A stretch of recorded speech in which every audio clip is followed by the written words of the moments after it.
நாங்க லண்டன்ல இருந்து பேசுறோம். இங்க நான் விஜயகாந்த் சார் கிட்ட பேசணும்னு ஆசைப்படுறோம். ஏன் சார் நீங்க நிறைய அரசியல் கதை எல்லாம் நடிக்கிறீங்க இல்லீங்களா?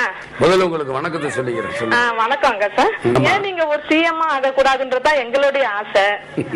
ஏன்னா நாங்க ஒரு வாட்டி லண்டன்ல இருந்து நாங்க வந்திருக்கும் போது ஜெயலலிதா, நான் பர்டிகுலரா சொல்றேன்னு கோச்சிக்காதீங்க, அவங்க வீட்டை விட்டு எழுந்திரிச்சிருக்க மாட்டாங்க. 5 மணி நேரத்துக்கு முன்னாடி ரோடு பிளாக், எவ்வளவு பிளாக், ரொம்ப கஷ்டப்பட்டோம். அவங்களும் ஒரு நடிகத்துல இருந்து வந்தவங்க தான் சிஎம் ஆயிருக்காங்க.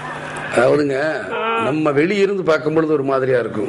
அவங்க பாதுகாப்பு கருதி, ஏன்னா நம்ம அந்த இடத்துல இருந்தா தான் அதை பத்தி நம்ம எதையுமே சொல்ல முடியும். அதற்கு அவங்களுக்கு சில காரணங்கள் இருக்கு. அது வெளியும் அவங்களால சொல்ல முடியாது. வீட்டுக்கு வீடு வாசப்படி அது எல்லாருக்குமே இருக்கு. ஏதோ ஒரு ரீதியில் ஒரு பிரச்சனை இருக்கும். அந்த பிரச்சனைகளை பேசணும், கதைகளை பேசணும், கால்ஷீட்டை பேசணும். ஒரு நடிகர்களுக்கு இப்படி இருக்க போகும்பொழுது ஒரு அரசியல்வாதிக்கு எவ்வளவு இருக்கு நீங்க யோசனை பண்ணி பாருங்க. அதிகாரிகள் வரலாம், உங்களுடைய டிபார்ட்மெண்ட் கரெக்டா இருக்கணுங்கிறதுக்காக அந்த அதிகாரிகளை திருப்திப்படுத்துறதுக்காக முன்கூட்டியே இருக்கலாம். உங்களுக்கு என்ன வேலை இருக்குங்கிறது நம்மளுக்கு தெரியாது.